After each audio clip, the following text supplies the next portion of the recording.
Welcome everybody. Thank you for coming. Nice to see a good crowd at the Wheeler Centre for the 6th in this new series of events at the Centre for Books, Writing and Ideas. I'm Ramona Koval, and it's been my pleasure, and it will be my pleasure today and for 3 more times, to be introducing you to 10 lectures on some of the most important texts in Australian literature.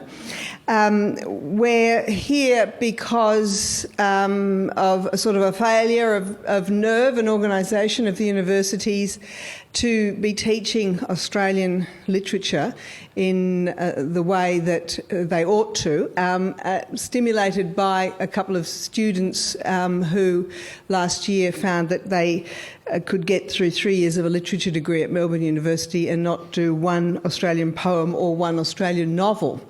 So it's quite shocking to us and to the Wheeler Centre, and that's the reason why we're doing this series of AusLit lectures.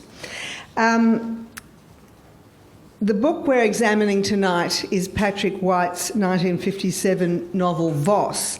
I'm going to just introduce you to a little bit about Patrick White and about Ludwig Leichhardt, the man who was the model for Voss, and then I'll introduce you to Peter Craven, and then we'll hear the lecture. Patrick White, of course, was our first Australian Nobel Prize winner. In 1973, he won the Nobel Prize for Literature. The citation was for an epic and psychological narrative art which has introduced a new continent into literature. He was born in London in 1912, while his Australian parents were on an extended honeymoon there. They returned to Australia there when he was a baby, and his sister was born after that. His early childhood was spent in Sydney, and then he went off to England at 13. He was taken back, and he was in Cheltenham College near Gloucester, where he spent apparently 4 very miserable years and started writing poems there. He returned to Australia in 1929. He went to work as a jackaroo.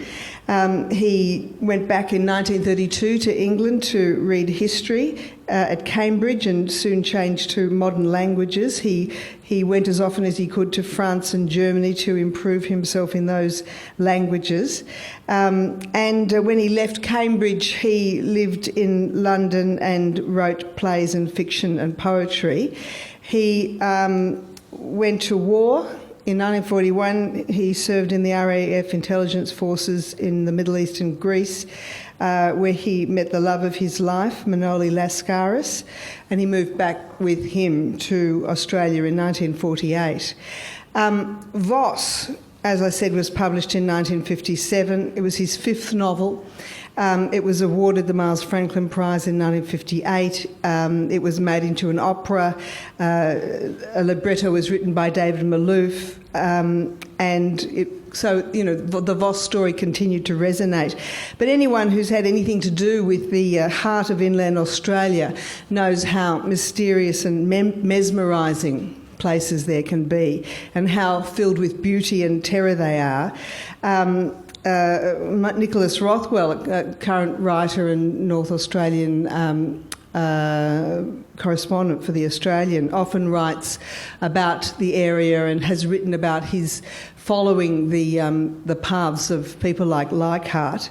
And a couple of years ago, he wrote of Dick Kimber, one of the Centre's outstanding historians and who's still obsessed with the story of Leichhardt and has been trying to find evidence of what happened to Leichhardt, because it was midway through April 1848, which was a huge change, a year of change and revolution across Europe, when Leichhardt was on the march, and when he took a party of 6 fellow explorers into the heart of Australia and vanished. It's a fantastic mysterious story about what happened to him. He was born in 1813 in Prussian Brandenburg. He was a great intellectual. He was interested in botany, in literature, in philosophy, in 3 languages. He came to Australia to discover something about, as a lot of German explorers did, about the mysteries of the continent. He's been living in the minds of people for more than 160 years. We imagine what might have happened to him in our minds, and clearly he lived in the imagination of Patrick White too. And we're going to hear about what Patrick White did with that from Peter Craven, who's one of Australia's best-known literary critics. He was founding editor of the Black Ink Best of Annuals, the essays, the stories and the poems, and the quarterly essay, and he's currently writing a study of Patrick White for Penguin. So a perfect person to be listening to tonight. Please welcome him to the Wheeler Centre.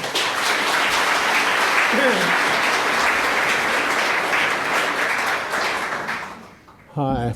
Whenever people ask me if the rumour is true that I'm writing a study of Patrick White, I always quote that line from early on in Hamlet, "So have I heard and do in part believe it." Anyway, we're here today to talk about Voss, which is Patrick White's most famous novel. I went to university with a girl who wrote a scathingly dismissive essay about Patrick White, about Patrick White's Voss as the great Australian magpie myth.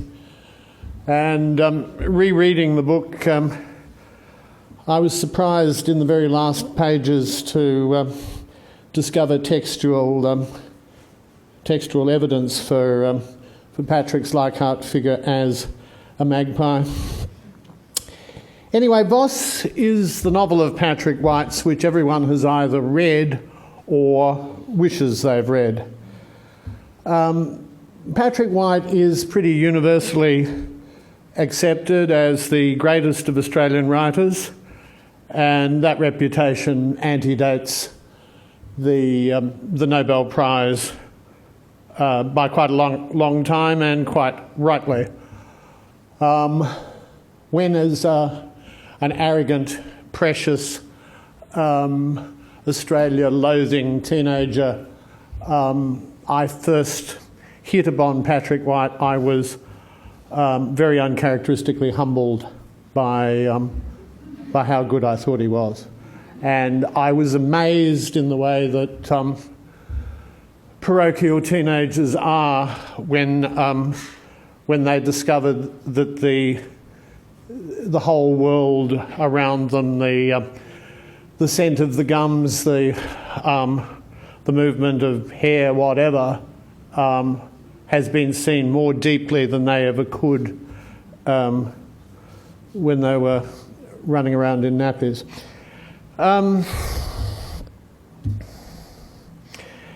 Now, one of the things about Patrick White, which I'd recommend to you, particularly the younger people in our midst tonight, is the act of reading him. And he's a very good bet to read because, unlike some very great writers, he's a remarkably even writer. James Joyce is not an even writer. Ulysses, which is a much greater work of literature than anything by Patrick White or by virtually anyone else in the last century, except perhaps Proust, is immeasurably superior to the rest of James Joyce. Voss, which is Patrick White's most famous novel, is not self-evidently superior to The Aunt's Story or The Tree of Man, perhaps not even the late very different books like the the gay novel, The Twyburn Affair. He's very steady. You can turn to any of the 8 major Patrick White novels with the confidence with which you'd turn from measure for measure to King Lear. So, having conceded that in the first place, why is there such an immense fuss about this desert exploration novel? It's not as though anyone ever succeeded in making a film of it. Not for want of trying. I'm told that Patrick White was at his most King Lear-like, literally overturning tables with insensate rage when he was reminded of what happened when the great expatriate American film director Joseph Losey tried to film Voss. Joseph Losey, who made films like, I don't know, The Go-Between, very superior customer, a very good literary adapter. He wanted to make a film of Patrick White in the early 70s with the great Swedish actor Max von Sydow as Voss. There were also moves to get the greatest contemporary German actor, Maximilian Schell, the guy you see speaking in German at the start of Stanley Kramer's Judgment at Nuremberg, to play the part, which would have moved the characterisation, closer to Prussia. But these things were not to be. All poor old Patrick got was a Richard Mille opera, which was okay for a highbrow cognoscenti, but not really for the punters. So why? Why Voss? One thing about Voss, which gives it a place with the earlier Patrick White novels, is it's a kind of pioneering epic. The highest claims which were made for Patrick White very early on were made by British critics like L. Alvarez, the comrade of Sylvia Plath and Ted Hughes, who said that Patrick White was a writer of such greatness that he made most British writing of the period. We're talking about the mid-50s and early 60s look piddling. They were attracted to the early Patrick White, which was all about the undiscovered country. Sorry.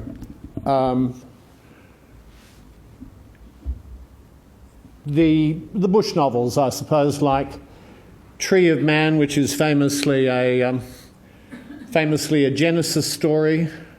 Things shift a bit after Voss, with Riders the Chariot, which is at some immensely ambitious mythopoeic level a reenactment of the crucifixion in suburban Sydney, which manages to, by the by, encompass the Holocaust and a good deal of the representation of spirituality.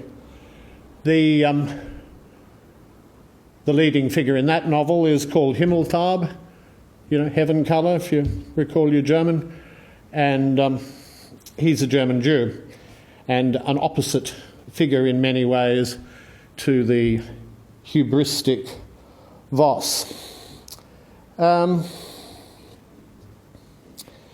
Voss is in contrast to the other very big white novel of the 50s, to Tree of Man. Tree of Man is a book about Mr. and Mrs.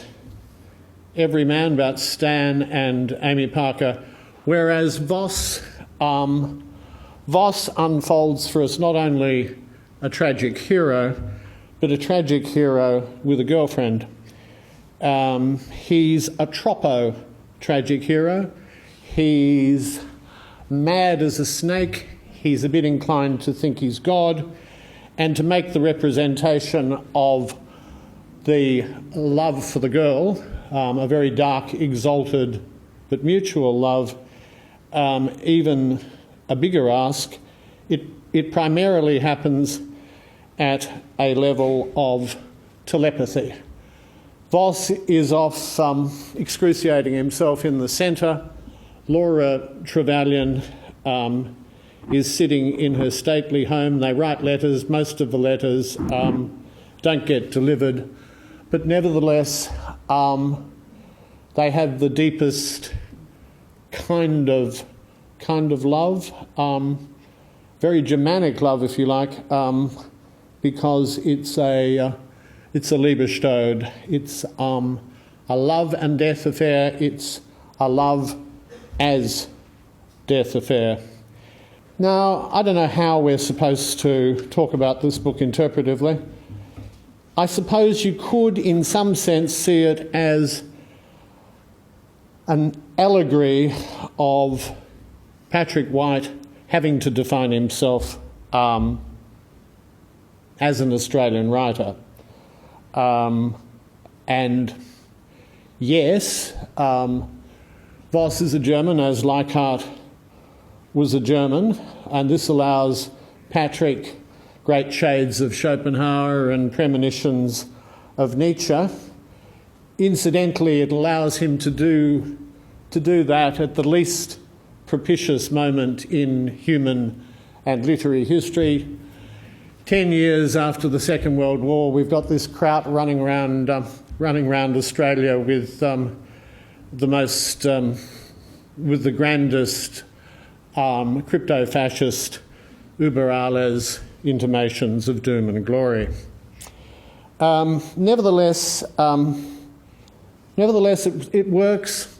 Is it an allegory of Patrick, who, with his passionate love-hatred for the ghastly continent to which he had to return? I think at some level it is. But we do have to remember how effective against the odds Voss is as a novel that encloses a tragedy, but also contains two varieties of romance, both the literal emotive romance of Voss and Laura's mystical affair, and the kind of structural romance which allows the weirdness of this to actually work dramatically, I suppose. Romance in the sense in which we might use it of late Shakespeare. What are the parallels to this book? Well, they're obvious, I suppose. The most obvious parallel to Voss is that great monster piece of the New World, Melville's Moby Dick. There's the same sort of sense of fatality, and there's the same way in which the very grandeur of the rhetoric of the book, of both books, both Moby Dick and Voss, is related to the respective writers' sense of coming out of a colony and wanting to create self-consciously the grandest kind of art from colonial experience, from from the heart of the desert, the nothingness, the dirt and dreck of the homegrown culture. One of the most prescient things which was ever said about literature in a post-colonial context was said by the great Canadian critic Northrop Frye, the author of The Anatomy of Melancholy, when he said that in post-colonial societies like Canada or Australia, the question, who am I, is always being displaced into some kind of absurdity like, where is here? Think of how absolutely fly-papered with Australianness we are. Think of, the old comedy show, Australia, you're standing in it, and what that implies about our own sense of dread about Australianness. What I'm suggesting is that Voss, at the highest and mightiest level, is a dramatisation of all that kind of thing. Anyway, it was to his American publisher that Patrick White described the book he was in the process of writing. Some years ago, I got the idea for a book about a megalomaniac explorer. He was not just unpleasant like art. Voss is mad as well. I also wanted to write the story of a grand passion. So this is at the same time the story of a girl called Laura Trevelyan, the niece of a Sydney merchant, one of the patrons of Voss's expedition. Voss and Laura only meet 3 or 4 times before the expedition sets out. They even find each other partly antipathetic. Yet Voss writes proposing to the girl on one of the early stages of the journey, partly out of vanity and partly because he realises he is already lost. She accepts, partly out of desire to save him from his delusions of divinity, partly out of a longing for religious faith to which she feels she can only return through love. As the characters are separated by events and distances, their stories have to be developed separately, but they do also fuse in dreams, in memories, and in delirium. Most closely, for instance, when Voss is lying half dead of thirst and starvation, and Laura is suffering from delusions as the result of psychic disturbances diagnosed as the inevitable brain fever. Voss is finally dragged from his golden throne, humbled in the dust, and accepts the principles Laura would have liked him to accept before he's murdered by the blacks. Patrick White went on to say with characteristic mildness that he wanted to combine Delacroix with Blake and Liszt with Mahler.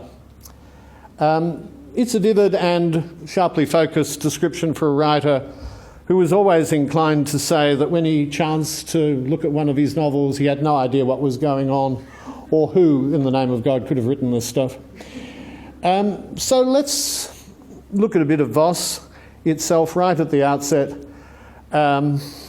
when the grand mad German explorer first comes to see Laura. Laura Trevelyan was sorry for the German's ragged beard, but it was a good black colour, rather coarse. I do not always understand very well, not all things, he said. He was either tired or continued to be angry over some experience or phrase, or perhaps only the room, which certainly gave no quarter to strangers. It was one of the rich, relentless rooms, although it had never been intended so. "Is it long since you arrived in the colony?" asked Laura Trevelyan in a flat, established voice. 2 years and 4 months. he had followed her when they sat down, and they were almost in identical positions on similar chairs on either side of the generous window. They were now what is called comfortable, only the cloth was taut on the man's bony knees. The woman noticed thoughtfully that his heels had frayed the ends of his trousers by walking on them. "I've now been here so long," she said almost dreamily. "I do not attempt to count the years, certainly not the months." The first thing that strikes us about this is the ease of the language, I think, the expertness with which Patrick White negotiates a world of social nuances while also swivelling from Laura's point of view to Voss's point of view and back again. Social comedy of high finesse is not something which easily consorts with the image of the prophetic Patrick White, but you can tell even from this early, rather restrained passage the ways in which he's been to school with Henry James. In fact, Patrick White is influenced by a great spectrum of people, and some of you may recall that when he won the Nobel Prize, he said, modestly enough, that it couldn't amount to that much because neither D.H. Lawrence nor James Joyce, who are immeasurably the greatest writers of fiction in English, had won it. You can hear in Patrick White, perhaps especially in early Patrick White, quite apart from this adroit social comedy which is so strongly associated with the Laura Trevelyan stay-at-home stuff, you can hear the very different kinds of rhythmic pulsations that we get in the Lawrence of the Rainbow, and then much more scathingly, much more ironically in the debunking of purple passages in Joyce's Ulysses. But the language of Patrick White is a big ask these days, which is one reason why the benighted universities shy away from him.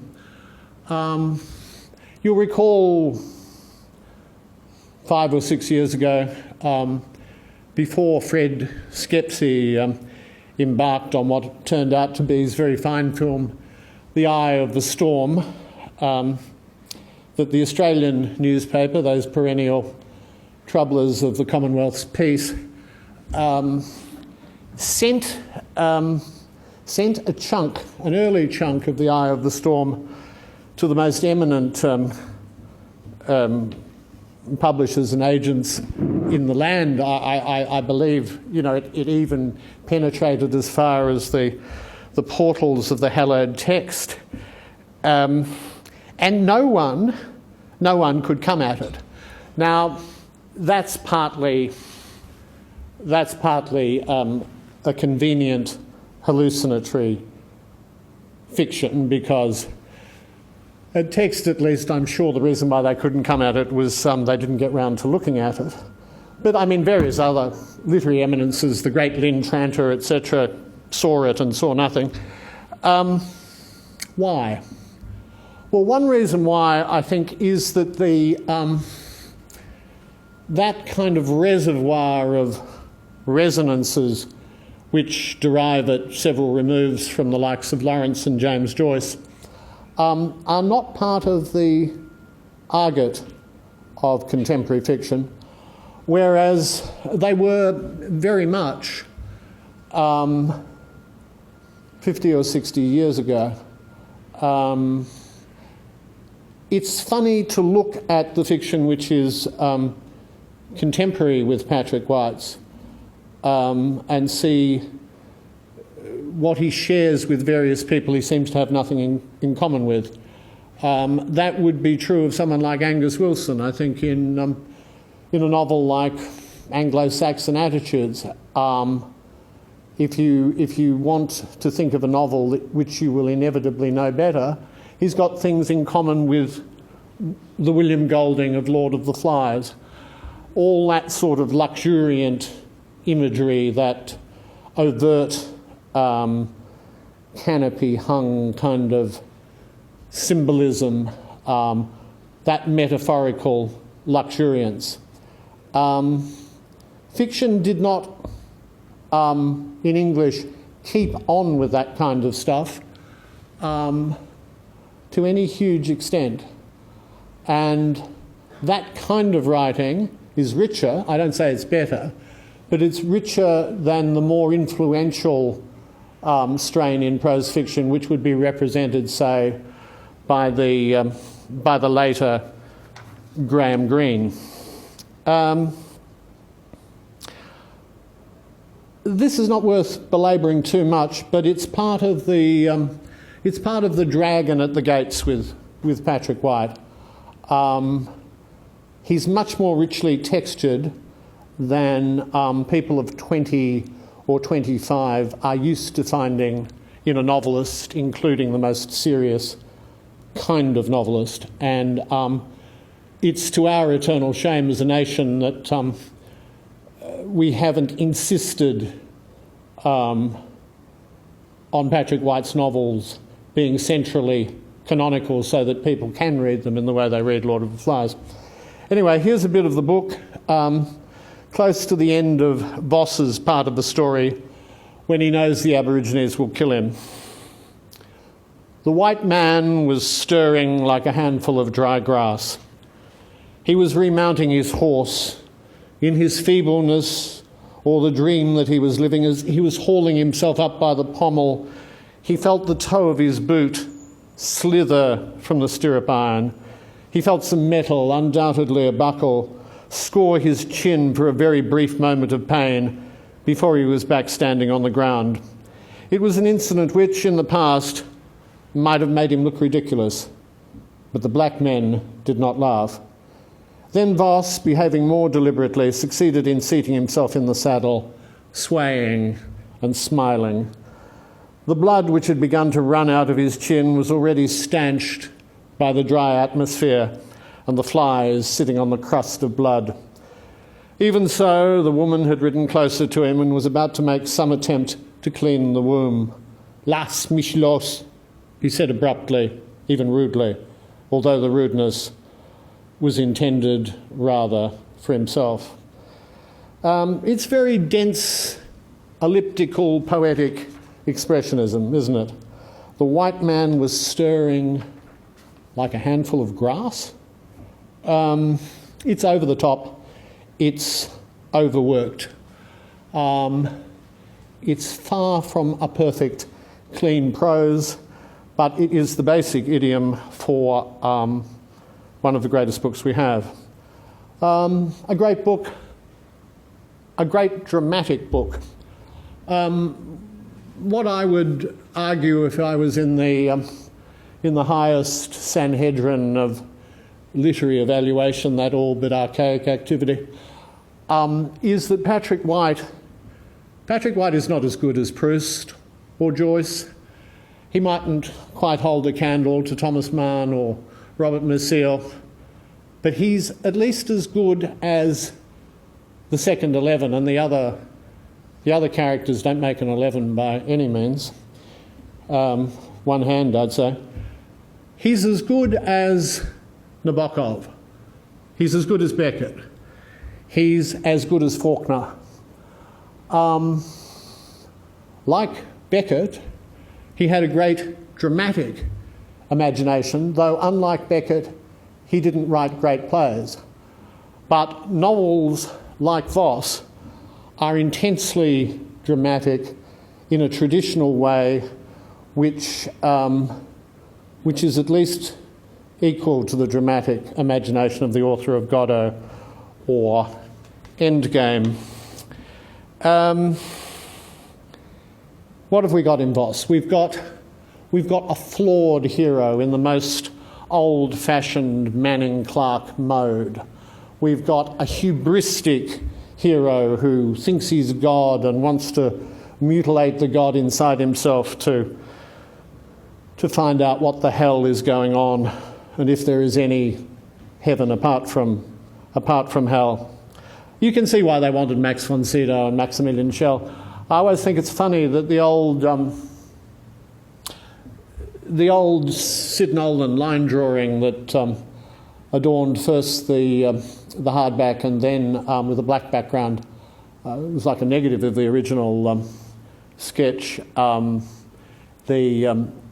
Penguin paperback looks to me remarkably like that most European of New York actors, one-time husband of Claire Bloom, Rod Steiger, who'd played Captain Ahab in Orson Welles' stage adaptation and was also very German, very Jewish in a film by Sidney Lumet called The Pawnbroker.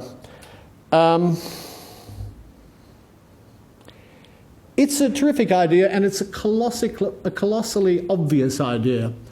The idea of the mad, grandiose explorer. It's even an intensely cinematic idea. And of course, Patrick White was 15 years ahead of Werner Herzog with Aguirre, and Voss himself is positively sane compared to Klaus Kinski as the Conquistador. It is kind of it's a film waiting to happen, and its drama is by necessity filmic.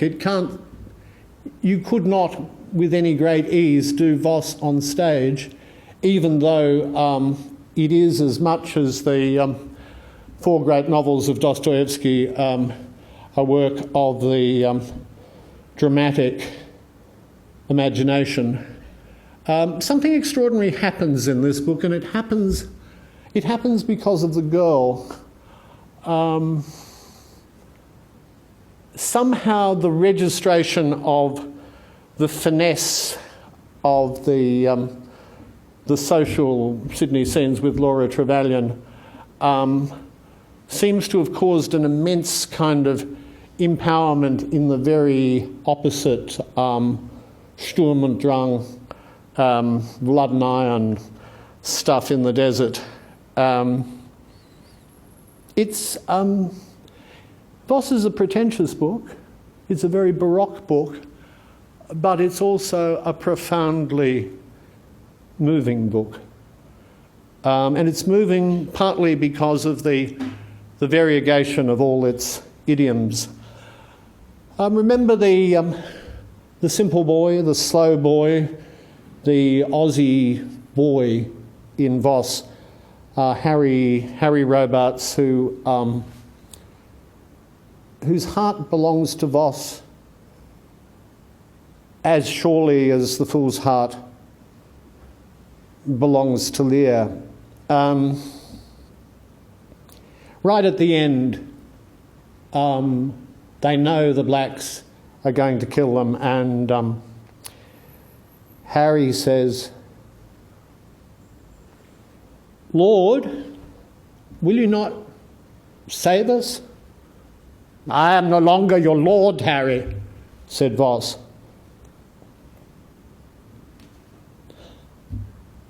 "I would not know of no other," said the boy. I think you can hear in that the unmistakable accents of the born dramatist, the born tragedian. I don't know what else I can do except talk about the outline of the book. How superb the initial establishment of character is. The girl from deep in the heart of an Anglo-Saxon tradition with Laura Trevelyan, who's been transplanted in Australia. The tormented German, and then like Christ, reincarnate to find a group of improbable fisherman, fisherman of darkness, fisherman in the lake of darkness, I suppose. Voss selects his men: the simple boy, Harry, the ruined dandy, Le Mesurier, the chap who writes journals like Rimbaud, a ratbag here, a soft squatter boy there, and then that extraordinary figure, the good simple man, Judd, who will ultimately betray Voss as inevitably as Peter at the moment when the cock crew. It's like nothing on earth, this book. If you want a vocabulary in which to, an interpretive apparatus for Voss, if you happen to be young and energetic enough to be contemplating writing PhDs about Patrick White, which is an activity I'd commend to you. Have a squiz at the last improbable movement of this book. Voss is dead. He's been done down by the black boy Jackie. They're all dead. We think they're all dead, and then improbably, Laura, who's now a famous headmistress of a posh girls' school, she meets a survivor, and she meets an investigator. And this is how she talks about Voss. I'm convinced that Voss had in him a little of Christ, like other men. If he was composed of evil along with good, he struggled with the evil and failed. She talks, or the narrative voice hugging her talks about the inferno of love. And Laura says, wiping the floor with all Australian ontologies turning into geographies, "The little I have seen is less, I like to feel, than what I know. Knowledge was never a matter of geography. Quite the reverse, it overflows all maps that exist. Perhaps true knowledge only comes of death by torture in the country of the mind." You can see why Alvarez, the great apologist for Berryman and Lowell, as he was for Plath and Hughes, would adore a writer who had the courage to write a sentence like that. She says at the end, Voss did not die, he's still there, and the legend will be written down by those who've been troubled by it. The air will tell us. Voss is a novel of extraordinary grandeur by one of the very greatest novelists of the last 100 years. If I might be Polonius-like, what option do I have? It is an epical novel, a tragical novel, even a pastoral novel. It defies classification, and we should read it and reread it, as we should read all of Patrick White, secure in the knowledge that he has made us what we are by imagining us into being. No one before Patrick White had ever dreamt that we would glimpse the face of the tortured Christ. That's the way Foucault defined the tragic realisation in Dostoevsky, the face of the tortured Christ, that we would feel the gulf of the love that grants no pardon for loving. Amor che nulla amato ama perdona, Francesca's terrible words in the Inferno, that we would glimpse these things, these huge, looming, apparitional things in the pages of something as inessential and derivative as an Australian novel. Can anything good come out of Nazareth? It's an old question, and one that provides an echo that is its own answer.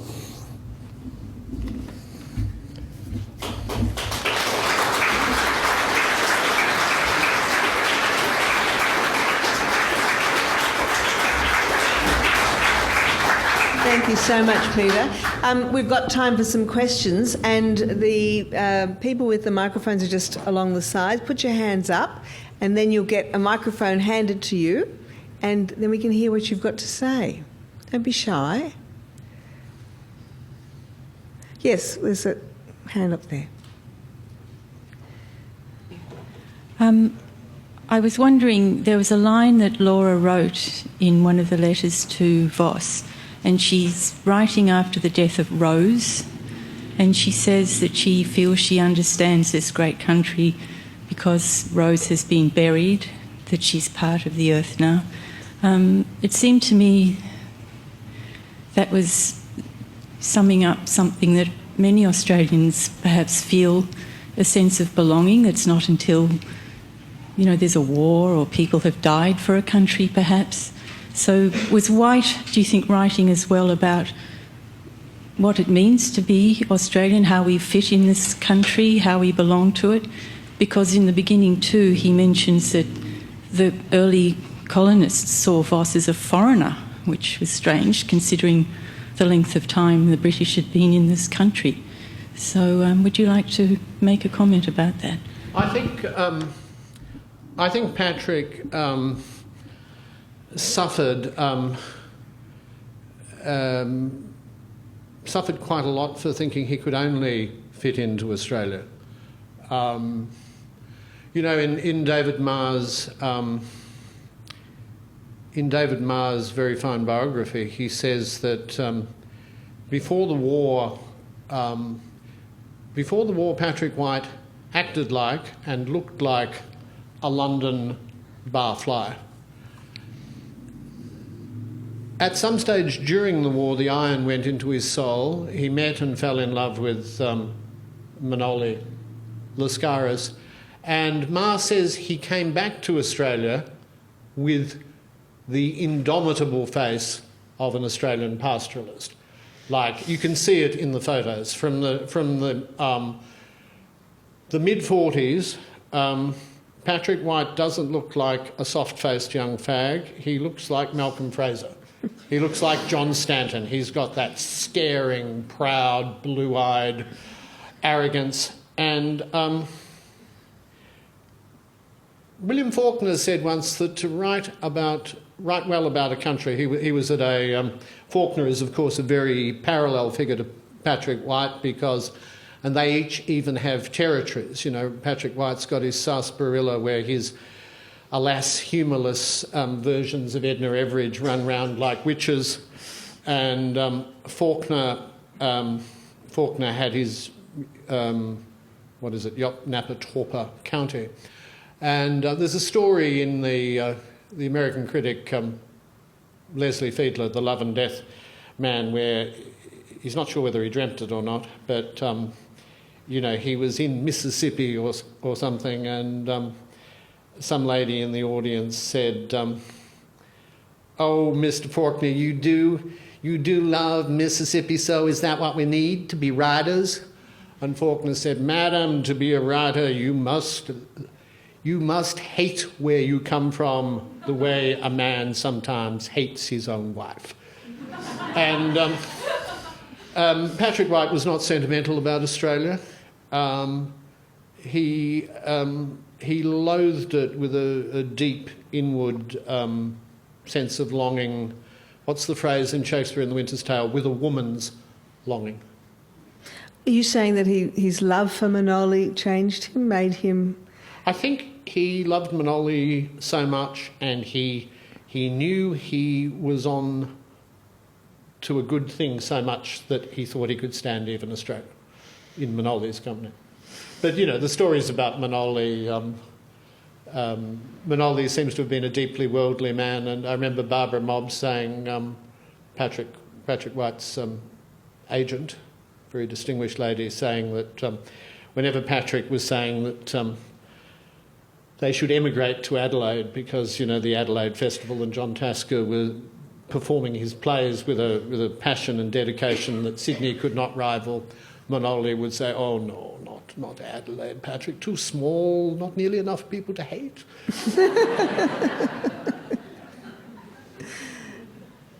Another arm going up in the audience. I was actually struck by when you said you thought that young people may not actually get the language these days. But I had a sense when I was reading that it's kind of like if it was a filmmaker, it would be a 3D film. It would be from every angle. It would be a camera that turned around on every possible revolution, and it would be coming at you in the audience. And I just thought it was actually a very exciting modern way to be told a story. I think it's a wonderful way to write, and it's immensely ambitious. And it's immensely brave, not least because it was so old-fashioned.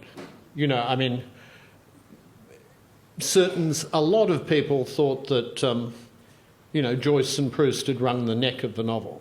And although there would be novels that could tell stories and could be dramatic, they'd have to deny themselves a certain level of ambition. Patrick White writes with an extraordinary, risky sense of amplitude. His dramatic dialogue is wonderfully well pointed, but he had all sorts of faults. I mean, he could never quite hear Australian speech properly, and he was always confusing it with London speech, so that there'll be faults in that, not in Voss, interestingly, but in the modern books. But I mean, he uses a novelistic rhetoric so rich that it's a little bit like this. I mean, he wants a kind of Shakespearean colour. But this combination of sort of mysticism and modern sophistication and irony is pretty unusual, isn't it? Yeah, I mean, he had an enormous amount of baggage. He was a deeply haunted, deeply religious man. Yet very. He had his feet on the ground and very political. Went to demos, put his name on all kinds of letters, and late in the piece he did. Still, it's the same person. Yeah, well, late in the piece he turned into. I mean, it seems to be almost a structural thing, doesn't it? You know, the old Australian ratbag phenomenon. And Patrick White was incredibly brave and incredibly impressive in the way that he pursued his causes. Though at the time when he wrote Voss, he was voting for the coalition. I think he was voting for Menzies. But one thing about Patrick White which contradicts the image of the kind of ferocious patrician was his respect for ordinary people. He had a terribly ambivalent relationship with his mother, who's the model for the lady in the Charlotte Rampling figure in the Eye of a Storm. But he adored his Scottish nanny. He adored working people. And when he won the Nobel Prize, he said he should break it into 3 pieces. He should give one piece to Manning Clark, a man who cops an extraordinary amount of flack these days from the people he nurtured, and another bit to Jack Mundy, the old Como unionist. Why? Because Jack Mundy had saved Centennial Park. Yes, a hand here. I was just wondering if there's anyone else in Australian literature that you consider to be comparable, even in terms of the textured nature of the language, or in terms of Patrick White's exploration of the Australian continent. I think the very best of Christina Stead is comparable to in its achievement to Patrick White. The Man Who Loved Children is as great a novel as any novel by Patrick White, though if you're hung up about geography, I suppose there's the piquant fact that she transposed it all to Annapolis and Maryland and made this absolutely archetypal novel about a mad, bombastic dad in Sydney Harbour, literally incorporating her father, David Stead's letters into the prose. She turned it into an American novel. I mean, I think... Under pressure from her editors and a publisher. But, you know, I think someone or other, you know, Jane Campion or someone, even though she's a Kiwi, should film it and put it back in Australia and give us... Robin Neville's too old now, but, you know, Judy Davis is that extraordinary stepmother. It's a very great novel. I don't think... Hetty, yeah. I don't think she's not as steady as Patrick White. She's very different too. She didn't have as settled a life as Patrick found for himself with Manoli in Sydney. It's interesting that Christina Stead came back to Australia to die, but she said when she was living with Mary Lord that she couldn't compose in Melbourne. She could compose in Sydney because it was built on rock, but Melbourne was built on mud. Exploration, I don't know. You know, at one level they're metaphors in novels. There are people like, you know, Roger MacDonald, I suppose, who've got thematic parallels with Voss. The writer of sort of my generation, the mid-career writer who arguably has the deepest affinity with Patrick White is Kate Grenville, particularly early on in her God-given book, Lillian's Story. Though it's interesting that going back a generation, Patrick White was a massive influence on upper-level Australian writing. People, perhaps it was Tom Keneally, said that Australian novelists could barely shut a door without, you know, the susurration of Patrick White's rhetoric.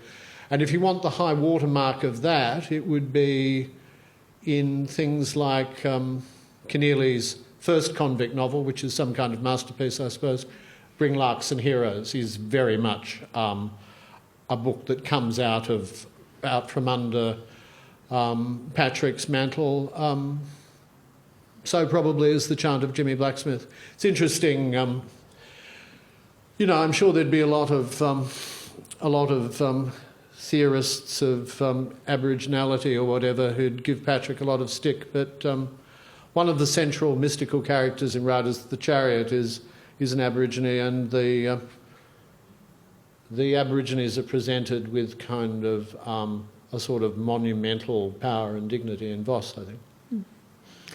Well, we've come to the end of the hour. It's just raced past, and I just wanted to remind you that we are going to be looking at Lillian's Story in a couple of weeks. Next week we'll be looking at Helen Garner's novel Monkey Grip. Our lecturer will be freelance writer, blogger, critic and former academic who lectured in literature at the University of Melbourne for 17 years, Dr. Karen Goldsworthy. So that's on next week. So do come along and bring your friends. And please thank Peter Craven for his splendid lecture tonight.